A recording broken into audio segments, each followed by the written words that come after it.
सावेडी इथं अखंड हरिनाम सप्ताहाच्या तिसऱ्या दिवसाची कीर्तन सेवा हरिभक्तपरायण विद्वत रत्न ऋषिकेश महाराज खोसे यांच्याकडनं. संताच्या पायावर विश्वास ठेवा, त्यांचेच आपण दास होतो. हरिभक्तपरायण ऋषिकेश महाराज खोसे. संत विचारांचा अंगीकारच विश्वशांतीचा खरा मार्ग. संत परंपरेवर भावपूर्ण प्रतिपादन. श्री जगद्गुरू तुकोबाराय प्रतिष्ठान सावेडी आयोजित अखंड हरिनाम सप्ताह आणि गाथा पारायण कीर्तन सोहळ्याच्या तिसऱ्या दिवसाची सेवा हरिभक्तपरायण विद्वत रत्न ऋषिकेश महाराज खोसे यांच्या कीर्तनानं पार पडली. संताची ये पायी हा माझा विश्वास या अभंगावर त्यांनी सखोल निरूपण करून भाविकांना भक्तीचा, विचारांचा आणि विश्वासाचा नवा अर्थ सांगितला. कीर्तन सेवेमध्ये ऋषिकेश महाराज म्हणाले की संताच्या पायावर विश्वास ठेवला की त्यांचे आपण भावानं दास होतो. संतावरचा विश्वास म्हणजे आत्मसमर्पण आणि त्या समर्पणातूनच आपले हित साधले जाते.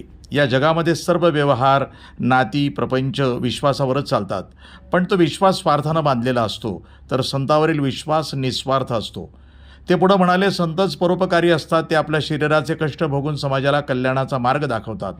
जगाच्या कल्याणासाठी, भक्ताच्या उद्धारासाठी ते जन्म घेतात.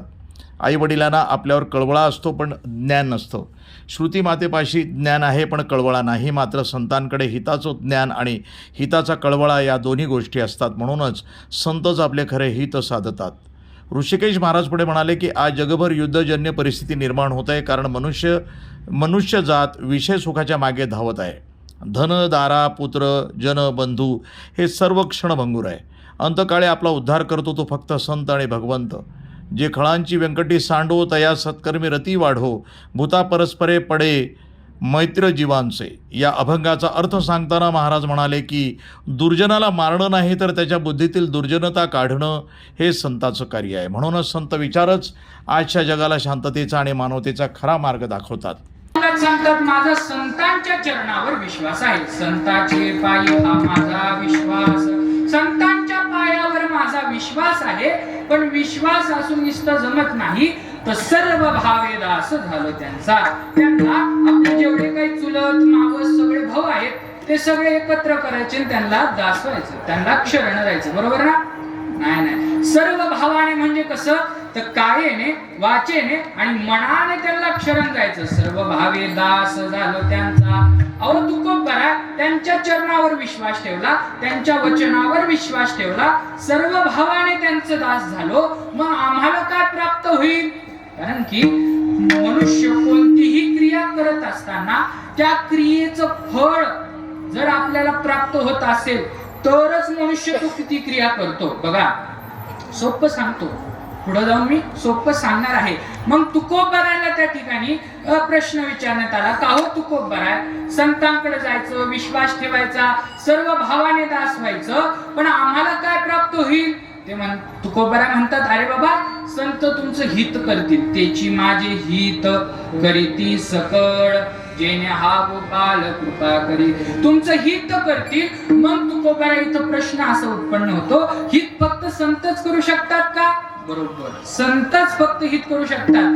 हिताचा कळवळा, हिताचं ज्ञान हे वेगवेगळं बऱ्याच जणांना प्राप्त आहे, पण हिताचा कळवळा आणि हिताचं ज्ञान हे दोन्ही एक रूपाने पाहायचं झालं का संतांकडे जावं लागतं. आई वडील आहेत, हिताचा कळवळा आहे, मुलाचं कल्याण व्हावं असं आई वडिलांना वाटतं सर्वांना.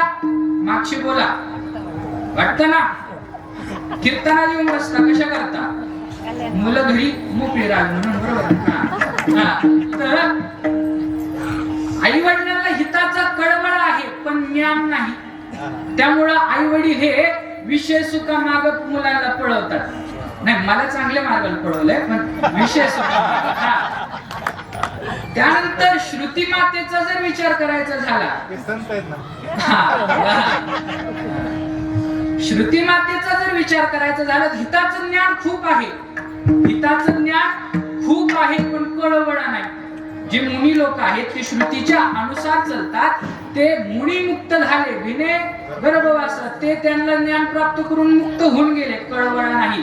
पण संतांच्या ठिकाणी ज्ञानही पाहायला भेटतं आणि कळवळाही पाहायला भेटतो. म्हणून संतच आपलं हित करू शकतात. त्याची माझे हित करीसी सरळ. आणि फक्त हित करतात. नेमकं काय करतात? आपल्यासारखे अज्ञानी जीव तुकोबारांकडे जातात. तुकोबारा हित करतात, नेमकी काय करतात? मग तुकोबारा म्हणतात, अरे बाबा ते हित करतात म्हणजे जेणे हा गोपाल कृपा करी, भगवंत कृपा करतो. मग तुकोबारा, आता आम्ही सध्याचा जीव हा जड झालेला आहे, सध्याचा जीव हा जड आहे आणि आम्ही परमार्थ मार्गावर चालू लागलो, संतांच्या पायावर विश्वास ठेवू लागलो, त्यांच्या बोटाला धरून चालू लागलो. पण जर आम्ही थकलो तर? तुकोबाराला प्रश्न विचारण्यात आला. तुकोबारा आम्ही थकलो तर? तुकोबारा म्हणतात त्याची काळजी करायची गरज नाही. भागलिया मोज वाहती लकडे.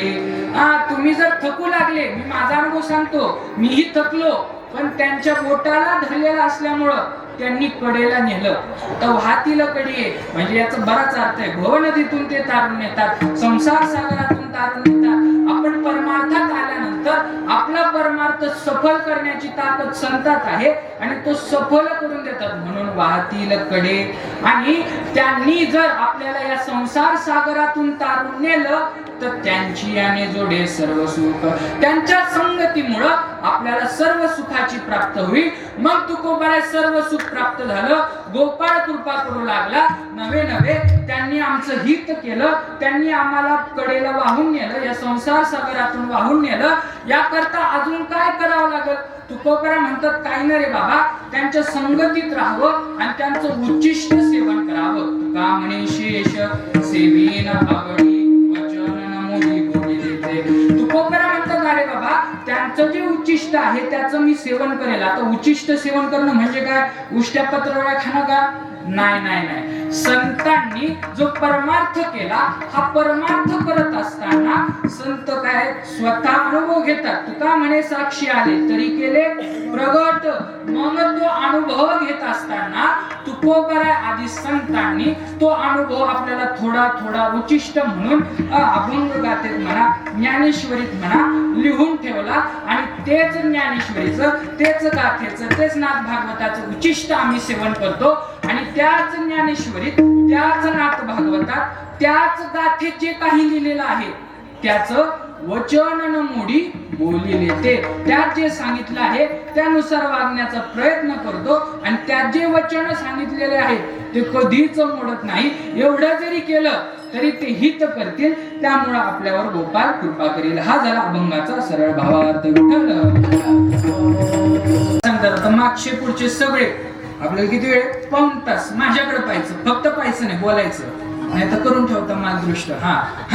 फक्त बोलायचं आणि मी जे बोलत त्याला उत्तर द्यायचं. आणि तुम्ही जर उत्तर दिलं नाही तर घरी जाऊन आज जे काय असेल कोणतीला, मला वाटतं गुलाबजामुन आहे का नाही, चांगलेच गुलाबजामुन होतात तुम्ही. बोलायचं बरं का. अभंग तुकोबारांचा आहे, बरोबर. तुकोबारा अभंगातून विश्वास ठेवायला सांगतात. विश्वास ठेवायला सांगत असताना तुकोबारा विश्वास ठेवायचा पण संतांवर सांगतात. मग विश्वास का ठेवावा? विश्वास सोडून इतर गोष्टी आहेत, पण विश्वासच का ठेवायचा? तर संसार असो, परमार्थ असो, नवे नवे ह्या देहाची क्रिया असो, हे सर्व करत असताना विश्वास गरजेचा काय आहे? विश्वास गरजेचा आहे. बघा, संसार करतात महिला मंडळ, पुरुष मंडळी, नीट इकडे लक्ष द्या. तुम्ही संसार करत आहेत. पुरुष मंडळी तुम्ही सकाळी जाता, कामाला जाता, सकाळी उठल्यानंतर देवपूजा करतात, बरोबर ना? देवपूजा केली, कामाला गेले. कामाला गेल्यानंतर दुपारी तुम्ही जेवायला डबा नेत असाल किंवा दुपारी जेवायला घरी येता. घरी आल्यानंतर बायकोने आपल्यासाठी स्वयंपाक करून ठेवलाय, हा तुम्हाला विश्वास आहे म्हणून तर तुम्ही घरी येता, बरोबर ना? आणखी थोडं पुढे जाऊन बोलू का? करून पाहायचं नाही, हे करून पाहायचं नाही. करून पाहण्यासाठी वेगळं सांगतो, पण हे करून पाहू नका. माझ्या सगळं तुम्ही मारता. तुम्ही घरी आल्यानंतर डब्याला तुम्हाला भाकरी दिलेल्या आहेत, त्या भाकरी तुम्ही आधी कुत्र्याला टाकून पाहता का झाल्यावर टाकून पाहता? आधी कुत्र्याला टाकून पाहत नाही, कोणी चेक करत नाही तर याच्यात काही मिळवलं हिनी का काय, आहे का नाही, बरोबर ना? सध्याच्या काळात होऊ शकतं, पण विश्वास आहे तुमचा तुमच्या बायकोवर. हा तरी म्हणा इथं शेजारी, त्या म्हणतात पण तुम्ही म्हणा ना. नवऱ्याचा बायकोवर विश्वास आहे तेव्हा त्यांचा संसार घडतो. महिला मंडळ तुमच्याकडे येतो, तुम्ही स्वयंपाक केल्यानंतर आपला नवरा घरी आल्यानंतर मी केलेली भाजी जरी मीठ कमी असलं तरी काही न बोलता तोंड खाली दाबून खाईल, हा तुमचा विश्वास आहे ना? चांगले मोठीने हो बोलले बघा. तर हा विश्वास, आपला विश्वास नवऱ्यावर आहे, नवऱ्याचा विश्वास बायकोवर आहे, आणि ह्या दोघांचा विश्वास असल्याशिवाय संसार घडत नाही. संसार घडत नाही. वडिलांचा मुलावर विश्वास आहे, मुलाचा वडिलांवर आहे. नवीन कोणती सांसारिक गोष्ट करा, तुम्ही दुकानदाराकडे गेले, दुकानदाराकडे गेल्यानंतर त्या दुकानदाराला किराण्याची यादी दिली. किराण्याची यादी दिल्यानंतर तो दुकानदार आपल्याला किराणा भरून देऊस तर आपण त्या दुकानदाराला तो किराणा सर्व त्याने गोणीत भरला, बांधून ठेवला. आपण त्या दुकानदाराकडून माल आधी घेतो का पैसे आधी देतो? हा बरोबर, फायद्याचं पैसा आहे का? माल आधी घेतो. पण माल घेतल्यानंतर त्या दुकानदाराला तुमच्यावर एवढा विश्वास आहे की हा माल घेतल्यानंतर मला पैसे देणारच, तेव्हाच व्यवहार घडतो. व्यवहारातही विश्वास असावा लागतो, संसारातही विश्वास असावा लागतो. नवे ह्या देहाची क्रिया करायची झाली तरी विश्वास असावा लागतो. देहाची क्रिया करायची झाली, बघा डोळे आहे, डोळ्याने रस्ता पाहिला. काय केला? डोळ्याने रस्ता पाहिला, तो अंतकरणाला सांगितला. अंतकरणाने त्या ठिकाणी पायाला आज्ञा दिली आणि पायाने त्या ठिकाणी चालायचं काम केलं. आता ह्या बाबतीतही विश्वास गरजेचा आहे. डोळ्याचा त्या ठिकाणी डोळ्याने जी भूमी पाहिली आहे, ह्या भूमीवर डोळ्याचा विश्वास असावा. त्यानंतर अंतकरणाचा डोळ्यावर विश्वास असावा, यांनी पाहिलेली जागा चांगली आहे. त्यानंतर पायाचा अंतकरणावर विश्वास असावा की याने डोळ्यातून आज्ञा घेतली, पण डोळ्याने पाहिलेली जागा चांगली आहे, मी तिथं पाय टाकू शकतो. हे पायाने अंतकरणावर ठेवलेला विश्वास आहे. आणि पाय तो भूमीवर ठेवतो, मी पाय ठेवल्यानंतर माझ्या पायाला काहीच होणार नाही, हा पायाचा त्या भूमीवर विश्वास असतो. म्हणजे देहाची जरी क्रिया करायची झाली, कमी करा, सुंदर चालू आहे, आता काहीच करू नका. देहाची क्रिया करायची झाली तरी विश्वास गरजेचा आहे. संसार करायचा झाला, विश्वास, बोला, विश्वास गरजेचा आहे. त्यानंतर व्यवहार करायचा झाला तरी विश्वास. त्यानंतर त्या ठिकाणी देहाची क्रिया करायची झाली तरी विश्वास गरजेचा आहे. ते जाऊ द्या, जर तुम्ही परमार्थाकडे आला तर परमार्थात आल्यानंतर विश्वास हे सुरुवातीचं भांडवल सांगितलं. भांडवल गाठी तरी विश्वास, त्या ठिकाणी भांडवल हा विश्वास सांगितला. काय? विश्वास असल्याशिवाय परमार्थ घडत नाही. देवावर आपल्याला विश्वास आहे. काय? वारीला चालणारा प्रत्येक वारकऱ्याचा देवावर विश्वास आहे की मी पंढरीला जात आहे, पण देवाचं दर्शन झाल्याशिवाय हा भगवंत मला काहीच अडचण आणणार नाही. हा वारकऱ्याचा भगवंतावर विश्वास आहे. हा परमार्थ काय आहे? परमार्थ. इथेही विश्वासाची गरज आहे. मग तुकोबारा म्हणतात, अरे बाबांनो, विश्वास ठेवायचा, पण विश्वास ठेवत असताना विश्वास कोणावर ठेवावा याचाही विचार करणं गरजेचं आहे. आपण कोणावरही विश्वास ठेवतो, आणि कोणावर विश्वास ठेवून आपण काहीही करू लागतो. नाव नाही घेत, पण थोडक्यात सांगतो. बघा, भगवंतानी, ज्ञानोबरांनी भगवंताची पूजा करत असताना काय सांगितलं? पत्रम पुष्पम फलम. पत्र, पुष्प, फळ एवढं सांगितलं. 3 गोष्टी तुम्ही मला वाहा, मी प्रसन्न होईल, असं भगवंताचं म्हणणं आहे. मग तुम्हाला लवंगा मिरच्या कुणी सांगितलं? बरं ते जाऊ द्या. एकदा मी मंदिरात गेलो, महादेवाच्या मंदिरात, तिथं जाऊन पाहतो देवावर करडीची भाजी वाहिली. आता हे देवाला वाहावं, तिथेही वाहतो त्याचा स्वयंपाक करून खायचं नाही. भगवंतानी जी क्रिया सांगितली, आपला कोणावरही विश्वास बसतो. मग तुकोबाराला प्रश्न विचारण्यात आला, का हो तुकोबारा, विश्वास ठेवायचा, पण कोणावर विश्वास ठेवावा? तुकोबारा म्हणतात, अंतकाळात जे आपल्याला सोडवतं त्याच्यावर विश्वास ठेवावा. आपला विश्वास बायको मुलांवर आहे, संसारिक गोष्टींवर आहे. हे अंतकाळात आपल्याला सोडत नाही. अंतकाळात सोडत नाही. जेव्हा काळ येतो तेव्हा आई वडील कोणीच सोडत नाही. काळाची एवढी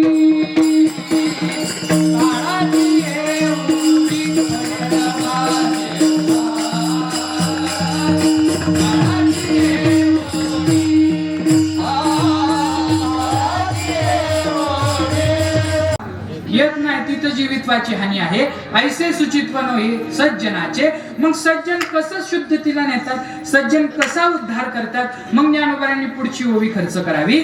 खोलिये पारुनी निजे परिभक्ती माझी न बुडीजे न मरताची लाहिजे रोकडा मोक्षू. भक्ती मार्गात संत हे भक्ती मार्गात लावतात आणि भक्ती मार्गाच्या सामर्थ्यावर संत आपल्याला मोक्षाची प्राप्ती करून देतात.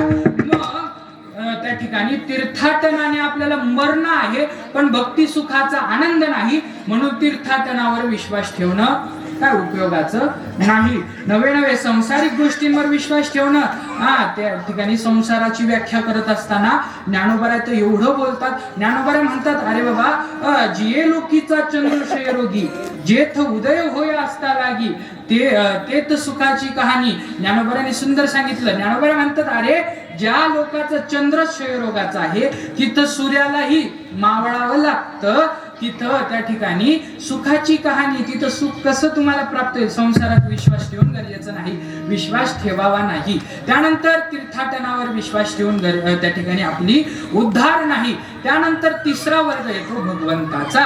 आता मी सुरुवातीला सांगून गेलो, तुकोबारा म्हणतात, जो आपल्याला अंतकाळात तारतो त्याच्यावर विश्वास ठेवावा. मग भगवंताकडे जर पाहिलं तर भगवंत आपल्याला अंतकाळात तारतो. त्या ठिकाणी मी माग प्रमाण म्हणून गेलो, त्या ठिकाणी काळाची एवढी पडेल बा जेव्हा. त्याचं शेवटचं चरण काय सांगतं? तुका म्हणे तुला सोडविना कोणी एका चक्रपाणी वाचून या. एक भगवंत सोडलं की तुला कोणी सोडू शकत नाही, असं त्या ठिकाणी तुकोबरांचं म्हणणं आहे. मग आम्ही देवाकडे जाऊ, देवाच्या चरणावर विश्वास ठेवू, पण देवाची ना आपली भेट सहज होत नाही. सोपं बोलतो, अहो देव ह्या मृत्यू लोकावर अवताराला येतो, पण अवताराला येत असताना त्याच्या अवताराचं कारण काय सांगितलं? पवित्राणाय साधूनां विनाशाय च दुष्कृतां धर्म संस्थापनार्थाय संभवामी युगे युगे परित्राणाय साधूनां. साधूचं रक्षण करण्याकरता आणि दृष्टाचं निर्दलन करण्याकरता भगवंत अवताराला येतो. मग आता बसलेल्या पैकी मागचे पुढचे खुर्चीवर बसलेले उभा राहिलेले सर्वांनी मला उत्तर द्या, आपल्यात पापी कोण? उत्तर नका देऊ, हात वर करा. पापी कोण आहे त्यांनी फक्त हात वर करा. कोणीच हात वर करा. एवढं सुधारलंय तुमच्या करता देव येईल.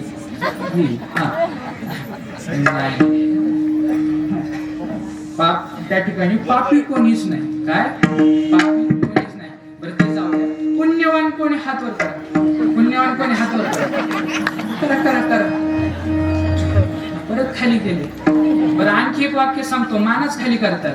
जो स्वतः लय सांगतो मी पुण्यवान, त्याच्या एवढा पापी अख्ख्या जगात नाही. बोला कोण पुण्यवान आहे? बरं ते असतील मग जास्त पुण्यवान नाही. हे बघा, ह्या दोन पोलाचे तुमचे लय पुण्यवान आहे. मला सांभाळायचं 9 वाजेपर्यंत, नंतर तुम्ही तुमचं पाहून घ्या. तर पुण्यवानही कोण नाही, पापीही कोण नाही. देव आपल्या करता येत नाही. त्याकरता नाथरायांचं बराच रामायणातला विचार आहे. 14 द्वार सांगितले. त्या ठिकाणी 14 द्वार गेल्यानंतर देवाची प्राप्ती आहे. ज्या काळी भगवंताला वनवासाला जावं, वनवासाला जाण्याकरता त्या ठिकाणी भगवंताला बोलवायचं, भगवंताला आज्ञा द्यायची, वनवासाला जा. त्या ठिकाणी राजा त्या ठिकाणी भगवंताला त्या ठिकाणी बोलवायचं. भगवंताला बोलण्याकरता त्या ठिकाणी सुमंत प्रधान जातात. सुमंत प्रधान त्या ठिकाणी गेल्यानंतर दशरथ राजा सुमंत प्रधानाला पाठवतात आणि सुमंत प्रधान ज्यावेळी भगवंताच्या राजवाड्यात जातात त्या काळी, पूर्वीच्या काळी राजाच्या मुलाचे वेगवेगळे राजवाडे असायचे. ऐकताय ना? राजांच्या मुलाचे वेगवेगळे राजवाडे असायचे. आपलं जे असेल 2 BHK 3 BHK, आणखी मोठा बंगला घ्या, त्यातच रुसणं, त्यातच फुगणं, त्यातच सगळं. फार तर फार गेल्या तर ह्या माहेराला जातील, परत तिकडच.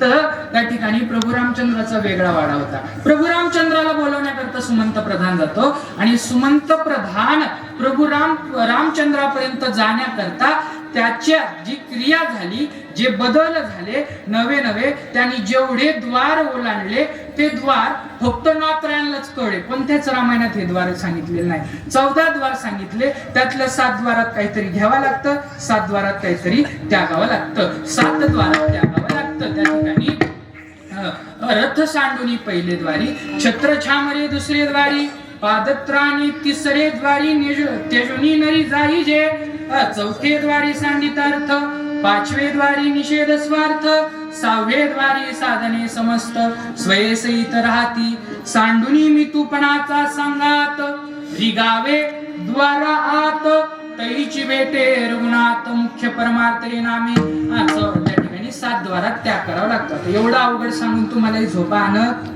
नाही. तुम्ही काय अवघड ऐकायचं विचारच करू नका तुम्ही, है का नाही. तुम्ही माना हलवतात, थोडं ऐकत जा. थोडं परमार्थात सध्याच्या काळात काय झालंय, परमार्थ हा सिरियसली करायची गोष्ट नाही, त्या ठिकाणी सिन्सिअरली करायची गोष्ट आहे. परमार्थ हा सिरियसली करायची गोष्ट नाही, सिन्सिअरली करायची गोष्ट आहे. सध्या परमार्थिक कोणाला म्हटलं जातं माहितीये का, तोंड पाडून बसला, सगळ्या जगाच्या कल्याणाची ज्याला काळजी नाही, त्याला परमार्थिक म्हणता येत नाही. परमार्थिक कोणाला म्हणावं, चित्ताचं समतोल असलं की त्याला परमार्थिक म्हणावं. मोठ्या माणसाचं वाक्य, चित्ताचं समतोल असलं की त्याला परमार्थिक म्हणावं. समे सुख दुःख समे कृत्वा, लाभा लाभो जयाजयो, समशत्रोच मित्रेच तथा मानापमानयो, शीतोष्ण सुख दुःखेषु समसंग विवर्ज. ही वृत्ती असणं म्हणजे परमार्थिक आहे. आपण काय झालंय, धागड गिंदा ते ऐकू आपणही येडे झालोय, जाऊ द्या, ठीक आहे, एवढंच बस, नाही का. आपलं वय नाही, आपण सांगून तरी काय करा.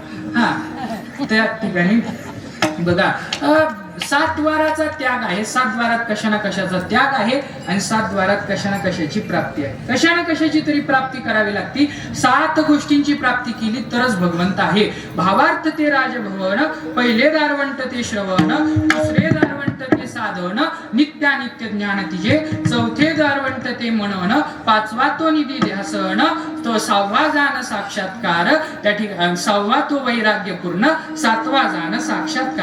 याची मार्गाची ये परिपाठी, श्रीरामासी होय भेटी. त्या ठिकाणी या मार्गाने जर चाललो तर देवाची भेट आहे. त्यामुळे देवाची भेट होणं सोपं नाही. का सोपं सांगतो, एक तर पाप्या करता येतो, नाही तर पुण्यवान व्यक्ती करता येतो, दोघां करता येतो. त्या दोन्ही गोष्टीत आपण येत नाही. मग देवाला काळजी वाटू लागली. मी त्या ठिकाणी साधू करता आलो, पण काही जीव असे आहेत ते साधूही नाही. मी पाप्याचा नाश करण्याकरता, नाश करून त्यांना मुक्तता प्राप्त करून देण्याकरता आलो, पण काही लोक पापीही नाही, साधूही नाही. मग मधला वर्ग उरला, तो वर्ग म्हणजे तुमचा आमचा. मग आपल्या करता देवाला काळजी वाटावी, मग देवाने विशेष अवतार घ्यावा, आणि तो अवतार म्हणजे संतांचा. आणि जे लोपलेलं ज्ञान आहे, हे ज्ञान संपूर्ण ब्रह्मांडाकरता, संपूर्ण जगाकरता ज्ञानोबरायांच्या रूपाने देवाने अवताराला यावं आणि त्या ठिकाणी सर्व जगाला अर्पण करून टाकावं. संतांच्या आचरणानुसार जगणं म्हणजे कायेनं सेवा, काम करताना मुखात नामाचा जप ठेवणं ही वाचेची शरणागती, आणि मनानं सतत संत विचारत राहणं ही मनाची शरणागती. संतावर विश्वास ठेवल्याशिवाय परमार्थ सफल होत नाही. ऋषिकेश महाराजांनी पुढे सांगितलं की वारकरी संत परंपरेचं तत्त्वज्ञान हेच विश्वशांतीचा मार्ग आहे. कीर्तन परंपरा श्रेष्ठ आहे, कारण स्वतः भगवंत नामदेवरायांच्या कीर्तनात नाचत होते. तो दिव्य प्रसंग जणू सजीव करून सांगताना भाविकांच्या डोळ्यासमोर पंढरपूरचे राऊळ आणि पांडुरंग उभा ठाकला. पंचदशी, विचारसागर, ज्ञानेश्वरी, नाथ भागवत या ग्रंथातील उदाहरणं देत महाराजांनी संत परंपरेचा गाभा उलगडला आणि म्हटलं की ज्ञानोबा ते निळोबारायपर्यंत जे संत ग्रंथ आहे त्यांचा आपल्या जीवनामध्ये अंगीकार करणं म्हणजेच संतांच्या शेषाचे आवडीनं सेवन करणे होय. कीर्तनाचा समारोप करताना त्याने सांगितलं की जगद्गुरू तुकोबाराय प्रतिष्ठानचे अध्यक्ष माजी महापौर बाबासाहेब वाकळे यांनी गेल्या 27 वर्षापासून हा हरिनाम सप्ताह चालू ठेवला आहे. हा सातत्याचा उपक्रम म्हणजे भक्तीचा दीप प्रज्वलित ठेवणारा प्रेरणादायी प्रयत्न आहे. पत्रकारिता हे संत विचार समाजापर्यंत पोहोचवण्याचं एक बलवान साधन आहे. या माध्यमाचं कार्य हे परोपकाराचं असून त्याची शक्ती प्रत्येकाचे भले करण्याची आहे. या कीर्तन सेवेसाठी माजी महापौर बाबासाहेब वाकळे, हरिभक्त परायण संदीप महाराज खोसे, बाळासाहेब वाकळे, अशोक वाकळे, पुष्कर कुलकर्णी आदी मान्यवरांसह भाविक मोठ्या संख्येनं उपस्थित होते. संपूर्ण परिसर तुकाराम महाराजांच्या जयघोषानं दुमदुमला आणि भक्तिभावानं न्हावून निघाला. वृत्तसंपादन विभाग, न्यूज टुडे 24, अहिल्यानगर. त्याने आज काय सुंदर हरिपाठ केला आणि आज कीर्तन श्रवण केलं. तुमच्यासाठी जे एकदा जोरदार टाळी आम्ही वाजतो सगळे. वा वा वा. समस्त महिला मंडळ, खरं ना, स्त्री हे शक्ती आहे आणि तुमच्या शक्तीमुळे इथं शोभा आहे. या स्त्रियांसाठी पुरुष मंडळी टाळ्या वाजा. वा वा, क्या बात आहे. बघा, पहिल्यांदा टाळ्या वाजल्यात तुमच्यासाठी, मग तुम्ही त्यांच्यासाठी एकदा वाजा. क्या बात आहे, एक नंबर. छान, अतिशय छान. अतिशय आपलं कसं आहे, खेळीमेळीच्या वातावरणात आपला हा सप्ताह चालू आहे आणि या सप्ताहात आज सेवा, कीर्तन रूपी सेवा झाली. का असतं, काही सेवा आपल्याला पुण्य प्राप्त करून देण्यासाठी असतात, काही सेवा आपल्याला सत्मार्गाला लावण्यासाठी असतात. बागेत वेगवेगळे फुलं असतात, पण सगळ्या फुलाचं प्रयोजन असतं पांडुरंगाला हार करणं. तसं सगळ्या कीर्तनकार्याचं प्रयोजन एकच असतं, पद्धत वेगळी असती. असो, आणि याच्यानंतर मला एक फक्त थोडी सूचना द्यायची. पुढच्या वर्षी फेब्रुवारीला महागवत्य दशमीला श्री गुरु भाऊंची पुण्यतिथीचा तपपूर्ती सोहळा आहे. तो 12व वर्ष आहे. ऐका बरं का महिला मंडळ. त्या सप्ताहात मालेगाववरून मांडे खायला येणार आहेत. म्हणजे प्रत्येक प्रत्येक जिल्ह्यातून वेगवेगळा स्वयंपाक आहे. जेवायचं 12 तपपूर्ती असल्यामुळे 1200 टाळकरी कीर्तनाला आहेत, हरिपाठाला आहेत. आणि त्याच्यानंतर ते नियोजन असं राहणार आहे, आपल्या नगर शहरात आपण नुसतं डोळ्यांनी जरी पाहिलं, बरं का, डोळ्यांनी जरी पाहिलं तरी आपण मृत्यू लोकात आलतो आणि आपण भाऊचा सोहळा पाहिला. हा आनंद आपल्याला अनेक जन्मात आपल्याला ते म्हणत राहील, असा सोहळा होणार आहे. वा वा. ज्ञानेश्वरी ग्रंथाचं पारायण आहे. हा, स्थळ सांगतो ना. हा, महत्वाचं आहे. तुम्ही म्हणता नुसतं सांगितलं. आणि जे ज्ञानेश्वरी पारायणाला बसन त्याला ज्ञानेश्वरी ग्रंथ देण्यात येणार आहे. आणि सगळ्यात महत्वाचं, भिस्तबाग महाल. भिस्तबाग महालापाशी फार मोठी जागा आहे, तिथं हा सप्ताह होणार आहे. आणि आपला आता जसा थाटामाटात आहे ना, त्या उद्याच थाटामाटात हा सप्ताह आहे. तुम्ही सगळे या. सगळ्यासाठी हे विशेष भाऊंकडून आणि सगळ्या भाऊंच्या भक्ताकडून तुम्हाला आमंत्रण आहे. ये. दुसरं असं आहे, उद्या अतिशय विनोदाची आहे रे. तुम्हाला उभा राहिल्याचीच विनोद चालू करणार आहे का तुम्ही घरी जाताना हसत जाता रस्त्याने? रामकृष्ण हरीपासूनच विनोदी. असं विनोदाचार्य आहे. प्रत्येकाचा अंगाचा आनंद घ्यायचा माणसं. उद्या अतिशय विनोदी कीर्तन आहे. सर्वांनी त्या कीर्तनासाठी पण लवकर या. आणि आज हरिपाठात जे होते त्यांनाच विचारा हरिपाठात काय मजा होती. तर सर्वांनी हरिपाठाला या. आणारे साहेब 2 मिनिटं बोला आणि कार्यक्रम संपून. जेथे भाई घोष कीर्तनाचा भगवंत विठ्ठल पांडुरंगाच्या कृपेनं आणि जगद्गुरु संत तुकाराम महाराज यांच्या कृपा आशीर्वादानं, तसेच गुरुवर्य श्री गुरु भाऊ महाराजांच्या कृपा आशीर्वादानं आणि आपल्या सर्वांचे मार्गदर्शक महापौर साहेब आदरणीय बाबासाहेबजी वाकळे साहेब यांच्या आयोजनामध्ये आणि हरिभक्त पारायण परमपूज्य गुरुवर्य संदीपजी महाराज खोसे, हरिभक्त पारायण चंद्रकांतजी बारस्कर महाराज आणि हरिभक्त पारायण फलके महाराज आणि आपल्या सर्वांचे मार्गदर्शक, आम्हाला नेहमी श्री गुरु सारखे पाठीराखे असणारे आदरणीय हरिभक्त पारायण शिवभाऊ चव्हाण साहेब या ठिकाणी उपस्थित आहेत. आपल्या सर्वांच्या पवित्र उपस्थितीमध्ये हरिभक्त पारायण परमपूज्य गुरुवर्य वेदांताचार्य ऋषिकेशजी महाराज खोसे यांची कीर्तन रूपी सेवा अतिशय आनंदात, उत्साहात आणि या भव्य दिव्य भक्तिमय वातावरणामध्ये संपन्न झालेली आहे. वारकरी संप्रदायाच्या कलस्थानी विराजमान असणारे जगतमान्य जगद्गुरु संत तुकाराम महाराज यांच्या पवित्र गाथेतील अभंगाचे चिंतन आणि निरूपण आज महाराजांनी केलेले आहे. अतिशय सुंदर अशी कीर्तन रूपी सेवा या ठिकाणी संपन्न झालेली आहे. संतांच्या पायावर जर आपण विश्वास ठेवला तर देव आपल्यावर कृपा करतो, एवढं थोडक्यात आजच्या कीर्तनामध्ये आज महाराजांनी सांगितलेले आहे. अतिशय सुंदर अशी कीर्तन रूपी सेवा झाली. सर्वांनी टाळ्यांच्या गजरात महाराजांना सन्मानित करायचं आहे. खरं तर महाराज आपलं वय जरी लहान असलं तरी आपली कीर्ती आणि आपली बुद्धी खूप महान आहे. वेदांचा अभ्यास असेल, शास्त्रांचा अभ्यास असेल, संत विचारांचा अभ्यास असेल, संत वाङ्मयाचा अभ्यास असेल, या अभ्यासाच्या माध्यमातून संपूर्ण महाराष्ट्रामध्ये कीर्तनरूपी सेवेच्या माध्यमातून भक्तीचा आणि ज्ञानदान कार्याचं कार्य आदरणीय हरिभक्त पारायण संदीप ऋषिकेश महाराज खोसे करत आहे आणि त्यांना मार्गदर्शन हरिभक्त पारायण संदीपजी घोषे महाराजांचं लाभत आहे. खरं तर दरम्यानच्या कालखंडामध्ये विविध तीर्थक्षेत्रावरती महाराजांचा कीर्तनरूपी सेवा संपन्न झाली. श्री क्षेत्र देहू असेल, श्री क्षेत्र आळंदी असेल, श्री क्षेत्र आगळगाव आहे आणि गुरुवर्य इंदुरीकर महाराजांच्या सप्ताहामध्ये महाराजांची कीर्तनरूपी सेवा झाली. आणि ज्या ठिकाणी विश्व कल्याणकारी ज्ञानेश्वरी ग्रंथ लिहिला, ज्ञानराज माझी यज्ञांची माऊली, ज्यांनी निगमावली प्रकट केली, गीता अलंकार नाम ज्ञानेश्वरी, ज्या ठिकाणी ज्ञानेश्वरी ग्रंथ लिहिला अशा ठिकाणी श्री क्षेत्र पैसखाम नेवासा या ठिकाणी कीर्तनरूपी सेवेचा मान आपल्या महाराजांना, आपल्या या सावळीच्या सुपुत्राला, या अहिल्यानगरच्या सुपुत्राला मान मिळाला, याचा आपल्याला सर्वांना सारखा असा अभिमान आहे. आणि खूप महाराज धन्यवाद. आपली यश आणि कीर्ती अशीच वाढत राहावं अशी सद्गुरूंसाठी प्रार्थना करतो. आणि सर्वांचा विशेष धन्यवाद. आजच्या कीर्तनरूपी सेवेसाठी सर्व गायक वादक सर्व आणि सर्व आपण श्रोते आहात, आपल्या सर्वांचा विशेष धन्यवाद. रामकृष्ण हरी.